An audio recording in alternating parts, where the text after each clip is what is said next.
Abakenyezi bahamagara kwijukira imyuga mito mito kuko ifasha kwibeshaho mu gisagara na ryata amatongo ahari. Ivyo vyashikirijwe na Jacques Nduwimana musitanteri wa komine Gitega kuwa kabiri genekerezo ya 5 ntwarante 2024 mu gihe komine Gitega yari iramutse imenyekanisha ibikorwa byo gushigikira abakenyezi na cane ab'imikoro make biriko birarangurwa babicishije mu myuga itandukanye mito mito. Musitanteri wa komine Gitega Jacques Nduwimana yamejeje ko uwo mugambi ushigikiwe na komine Gitega watanguye mu mwaka wa 2021 bivuye ku bakenyezi benshi baza kurondera ubufasha butandukanye muri komine Gitega. Komine rero yaciye yiyumvira kuronsa imitahe mito mito abo bakenyezi bafisa mikoro make kugira ngo bashobore kwiyungunganya gutyo babone gutunga imiryango yabo. Abo bakenyezi nabo bakaba bari bagwiriyemwo abapfakazi, abatawe n'abagabo, abigeme bavyariye iwabo n'abandi. Baciye babahimiriza kuja hamwe mu makoperative bongera babaha inyigisho zo kwitunganiriza imigambi y'iterambere aho batanguriye kuri koperative Akaranga igizwe n'abakenyezi 50 bayiha uburyo bungana n'imiliyoni 15 kandi ubu bageze ku ntambwe ishimishije. Abenshi mu bariga baje atarakimwe bazi amatora bigisha imyuga itandukanye barashobora kubimenya. Harimo ibyo gushona murabibona, harimo ibyo kujisha ibitandukanye byo kubumba. Hanyuma kubera ko murumva yuko twari dufite koperative imwe tukaba dufite n'abakenyezi benshi bakeneye kunganirwa kuko sabo nyine bari babikenewe, niyo twiyumvira yuko twokwagura umugambi kugira ngo n'abandi bakenyezi bashobore gushikirwa. Ni igikorwa kitoroje cyane kuko abo twatanguranye ntibari bake, bararenga 150 bari begeranijwe cyane mu makartie atandukanye ari ngaha mu gisagara ca Gitega. Hanyuma rero kubera ko kumbure bari bibaza ko bamwe bica bigenda neza mu vuba na vuba, hariho abataye urugendo tutabandanije nabo kuko twatanga kubaha inyigisho zo kugira ngo bamenye gukorera hamwe mu mashirahamwe y'amakoperative. Turabaha n'inyigisho y'uburyo bashobora kwitunganiza imigambi mwe bita entrepreneuria. None rero kumbure hari barambiwe batugendo hagati mugabo turajana n'abavyumva kandi batahura iyo bari kubaraje.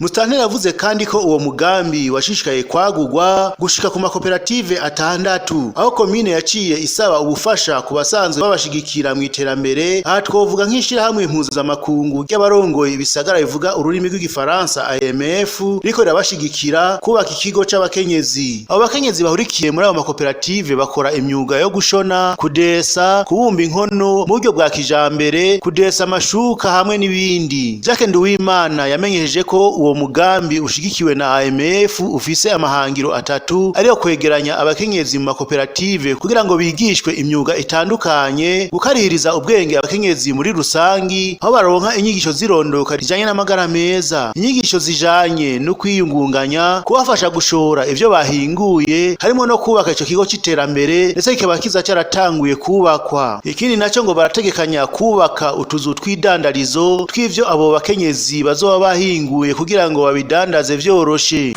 Tuzobakira ahagende hafi habona nyene mu gisagara kugira ngo bashobore kuza barerekana ivyo bakora hanyuma n'abakiriya babibone kugira babigure. Murumva rero ko umugambi wubatse nako sunyuma gatoya sinyubakwa gusa harimo gushiramo ibikoresho bazokenera mu myuga itandukanye. Imyuga yashyizwe imbere nayo nyamukuru harimo umwuga wo gushona kandi ku rugero ruri hejuru.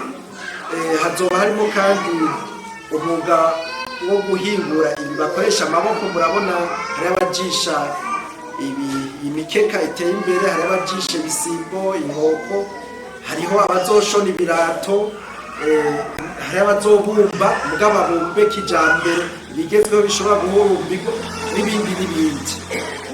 Izo nizo nyigisho rero zotangirwa, inyigisho zijanye n'imyuga zizotangirwa muri ico kigo.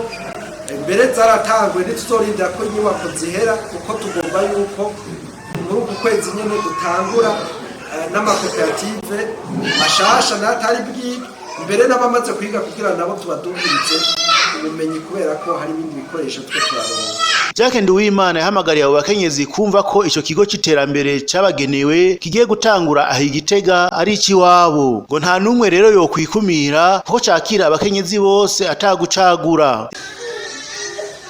Turasaba rero yuko by'ukuri abakenyezi hampande yabijya ibikorwa bakora byo kwiteza imbere ngo kwijukira imyuga, kuko imyuga irafasha kugira umuntu yikenure.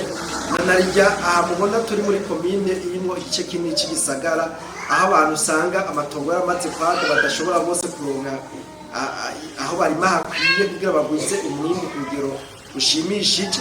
Ntagira umuntu n'umwe yo kwitinya, ntagira umuntu n'umwe yo kwikumira, kuko twakira abakenyezi bose atagucagura.